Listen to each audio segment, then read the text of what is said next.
Good day, everyone. So, I am your presenter for today. So, my topic is all about new organization design. So, I have here three objectives of this topic. So, first is to discuss how the new organization design defines rules and responsibilities across teams and individuals.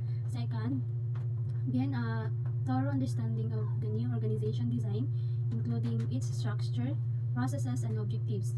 And the last one is to analyze the strengths and weaknesses of the new organization design.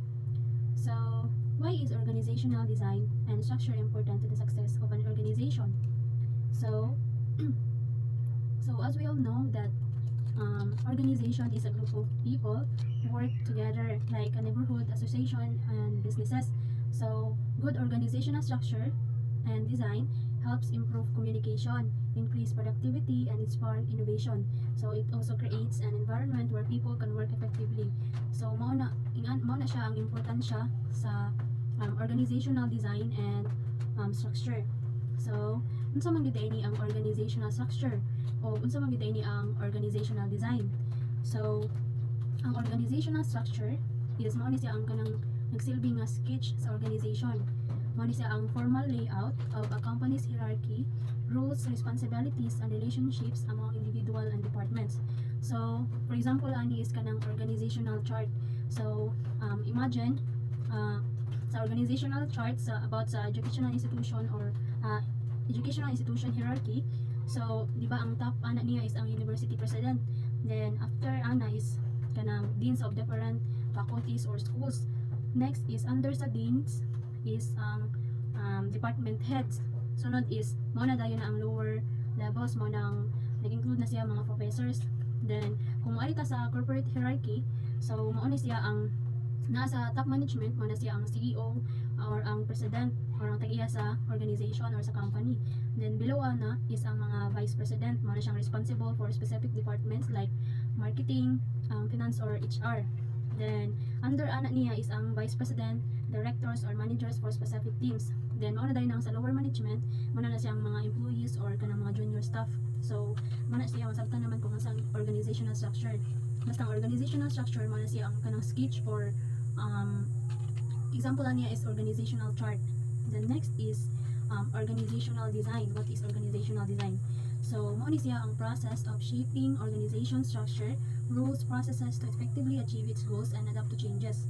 So, sa organizational design, nag-involve ni siya of deciding how tasks are divided and determining the best structure para ma-meet sa organization nila strategic objectives.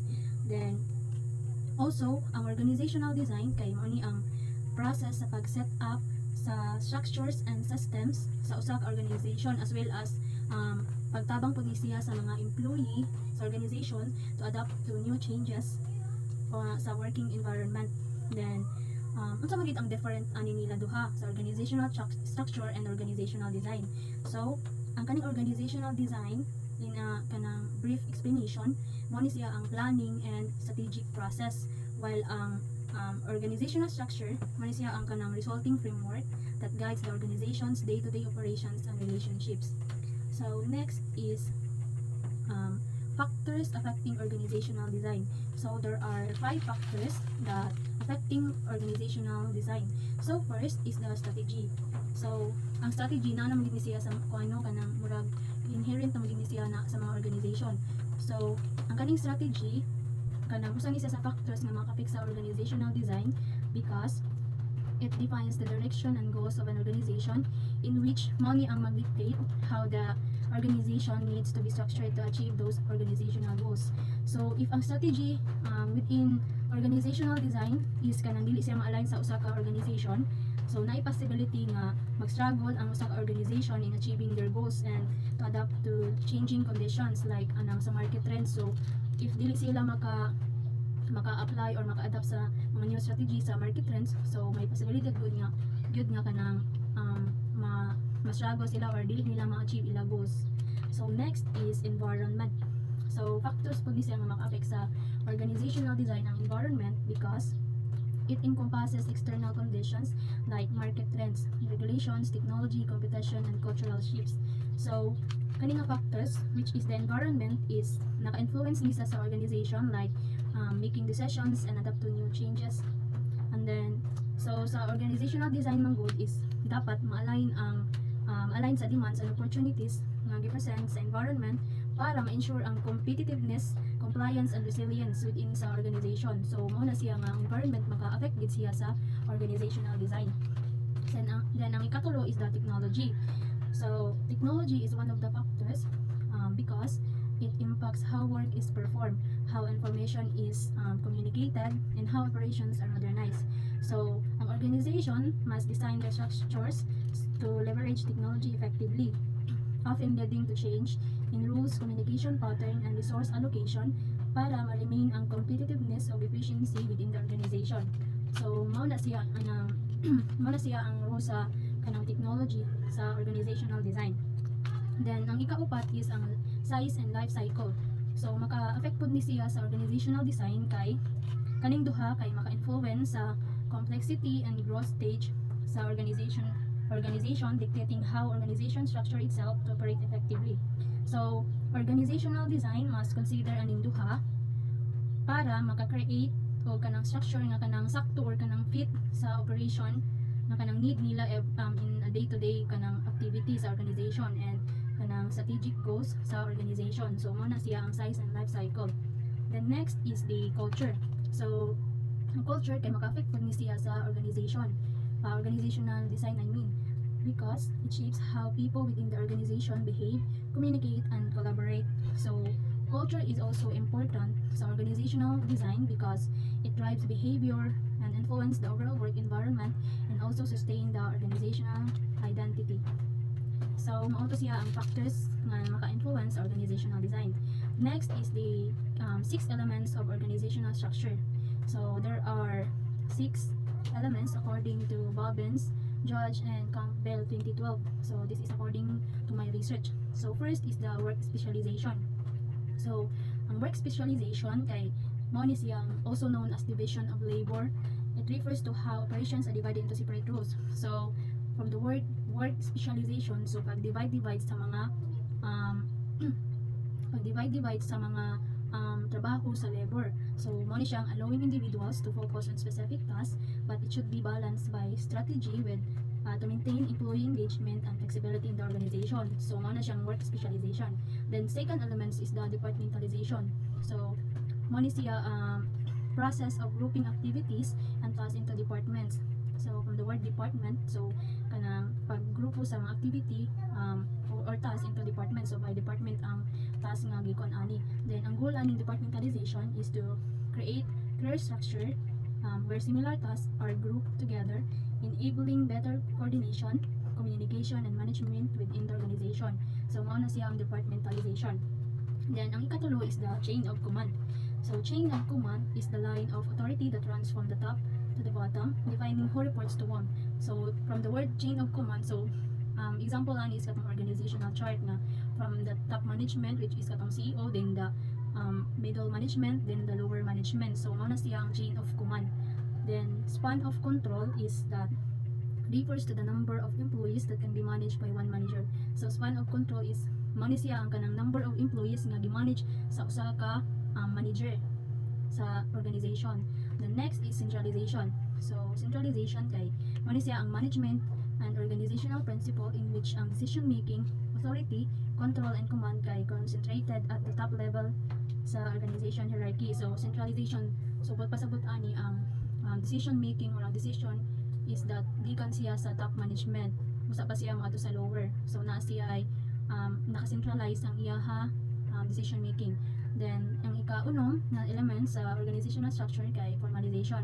So, mao ni siya ang paggamit og formal rules and procedure to govern operations, providing consistency and control within the organization.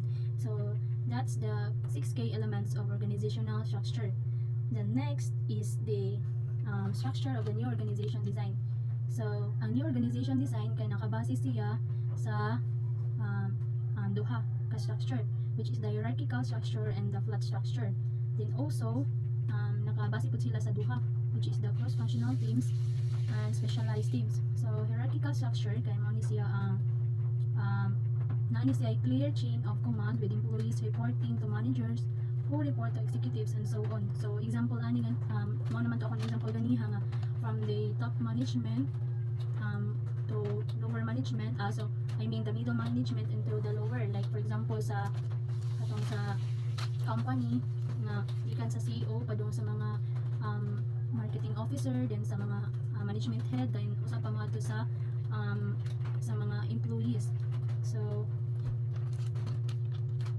next is the flat structure. So ang flat structure is also known as horizontal structure.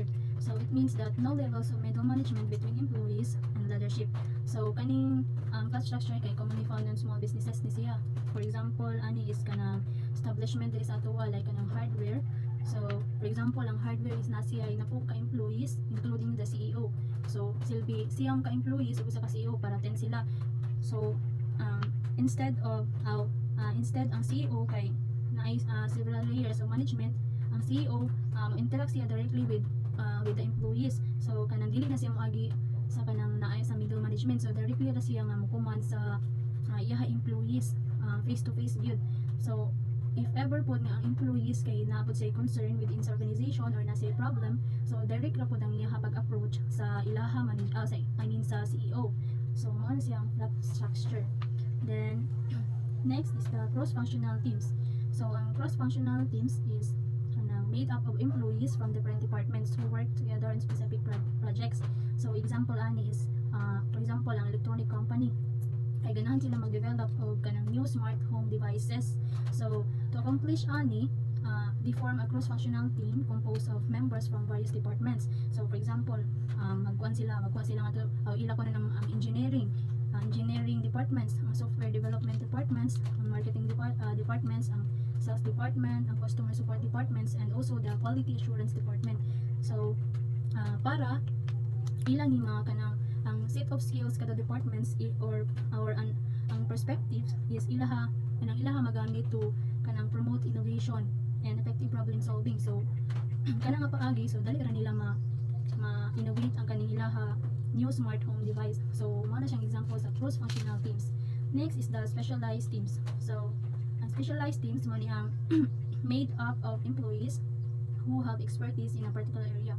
So the same ra ni siya sa cross-functional teams, but kaning specialized teams kay made up of experts with similar skills or expertise who focus on a specific task, while ang kaning cross-functional teams kay tanan members sa different departments kay i-combine ang ila different skills to work on broader projects or objectives. So mo na silang nakalahi sa specialized teams and cross-functional teams.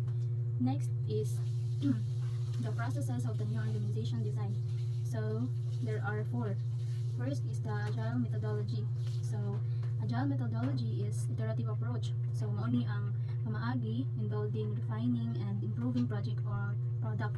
So ang aim aning agile methodology is to produce high quality products quickly while remaining flexible to change. So next is waterfall methodology. So ang waterfall methodology is linear, emphasizing structure, documentation, and strict progression through stages or steps. So best suited for projects well-defined requirements and low likelihood to change. So the difference between an agile methodology and waterfall is that ang agile kay more suitable for projects nga nag-require og adaptability and common version.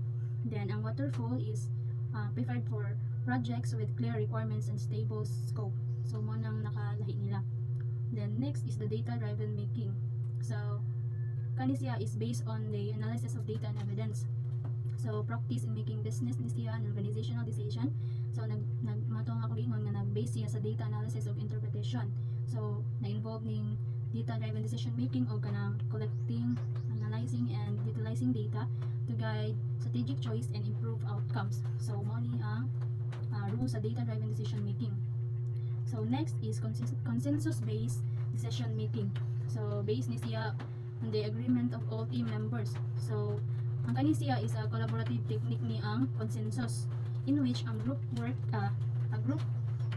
kanang mag-work sila together to reach a decision that everyone can agree. So ang aim ani niya is to ensure that all voices are heard and the final decision reflects the group's collective values and perspective. So mao to siya ang consensus, from the word consensus. So based on kanang agreement sa tanan team, nga every team kay paninawon gid ang ilang mga opinion.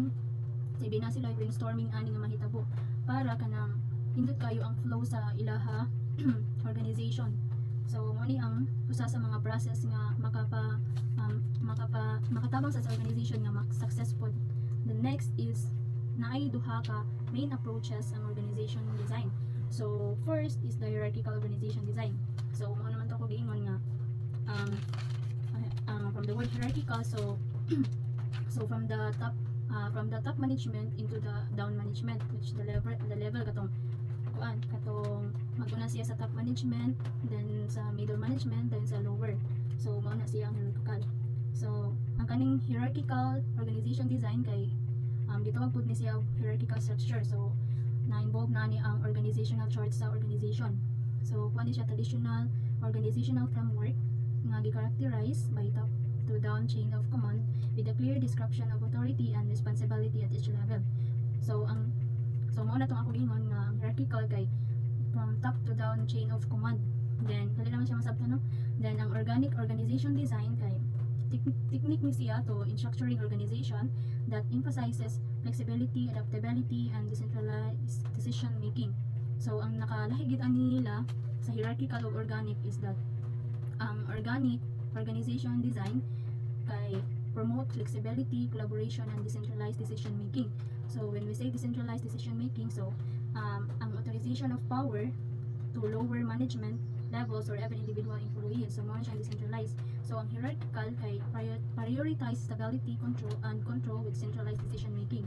So when we say centralized decision making, mo siyang power from top management to lower. So opposite ra ang hierarchical o ang organic. Then I have here objectives of new organization design. So tulo ni kabuok. So increasing efficiency, increasing effectiveness, and increasing innovation. So if ang organization kay kanang doing more work with fewer resources, then kanang doing the right work and doing it well, then coming up with new ideas and products, so ila gid ni ma-achieve ila objectives, which is ma-increase ang efficiency sa ila organization, ang effectiveness o ang innovation. So dili na namin ako kay explain kay masabtan naman siya. Then aside ana na sila nice strengths ang new organization design. So morning increase flexibility. So it means that the organization can adapt changes in the environment. So when an organization kay mo kuan lang gid sila, mo follow sila sa new organization design, so increase flexible gid sila, so dali ra sila maka-adapt sa new changes or sa market trends karon. Then next is improve communication. So it means that information flows more freely throughout the organization. So ma-improve pud ang organization communication, I mean sa new organization design if kanang mo adapt lang gid sila dayon sa mga strategy or sa market trends. Then next is enhanced collaboration. So ang employees kay makatrabaho gid sila kanang naay collaboration between nila kung ang new strategy is maayo siya ba. Then mao to ang strength sa new organization. So aside sa strength, naapod siya ay weaknesses. So first weaknesses is increased complexity. So mahitabo ni ang complexity when company structures have more complex hierarchies, rules, processes, technologies para ma-meet ang evolving business demands. So as organization grow and adapt to market trends, syempre kanang mapunan gid ang kanang new layers of management departments. So mao ni nga hinungdan to more complex communication, decision making, and coordination. So mao na siya ang hinungdan. Mao na siya usa sa weakness sa new organization design. Next is the power struggles. So power struggles is conflict na siya or competition among individual or groups over authority, so influence or control within the organization. So it happens when naay uncertainty, rules of overlapping responsibilities, unclear hierarchies, or competition for resources or recognition. So mo na siya ang power struggles. Then next is the resistance to change. So mahitabo ni when ang organization can undergo og restructuring, adapt sa new technologies or shift strategic focus. So mao ni ang hinungdan nga naay kanang opposition of employees or teams niya or kanang management to accept changes related to new organizational structure processes or ways of working. So mao nang hinungdan manay dili na may uban employees nga kanang dili sila ganahan sa ilaha kanang sa bag-ong market trend. So naan ang ilang andan is mao ila ganahan. So mao na nga mo oppose gid sila sa new strategy. The next weakness sa new organization design is loss of expertise. So mahitabok ni siya kung ang organization kay mao lagi to mag restructuring then or reorganization, technology changes. So mao ni ang sa hinungdan nga ang ubang employees kanang mo kuan ba kanang muhawa sa company or ma-reassign ang employees nga imbis nga expert na siya ana nga task or kanang nga field din ha. So i-reassign siya ngadto sa wala niya nahibawan. So mao na nga kanang ma-weak or makakause siya og kanang decreased productivity or lack of efficiency sa organization. Then also mo resulta po siya og loss of institutional knowledge, skills and specialized expertise. So mao to. Then next last weakness is the unintended consequences. So mao ni siya ang expected or unforeseen outcomes nga mo-occur kung ang organization kay mag-restructures, changes process or introduce new system. Then kaning nga consequences is either positive ni siya or negative nga mo result og complexity sa organization. So mao to siya ang mga weaknesses sa new organization design. Then para makuha ni siya nga mga weaknesses sa company. So according to my research na itulo ka steps nga makatabang para ma-implement ang new organization design sa organization. So first is considering the impact. So syempre ang organization if kanang mo ganahan sila mo kuan sa new organization design mo engage or ila i-apply ang new mga strategy, so dapat ila gid i-consider ang impact na mausab sa ilaha organization. Next is creating a collaborative plan of action. So kanang mag-ensure ni siya nga ang selected kanang as the leader you have to select the most appropriate options and create an action plan to help you put the new design in place. So as a leader dapat ikaw nga knowledgeable ka or kanang naagid kay kanang skills in decision making ba para sa imong organization. The next is communicating and providing support. So morning last steps which is good organization design involves not only changing the system by which people work but also supporting people to adapt successfully. So as they for example sa organization ang usa ka supervisor or ang CEO dili lang niya hunahunahon nga ang kanang new strategy or new organizational design is para la sa organization gyud kundi support pud siya sa iyang mga employee to adapt successfully nga mag-adapt dayon sila para sa productivity and efficiency sa organization. Then that would be all about my report. So I hope you learn and understand something about the new organization design. So thank you for watching.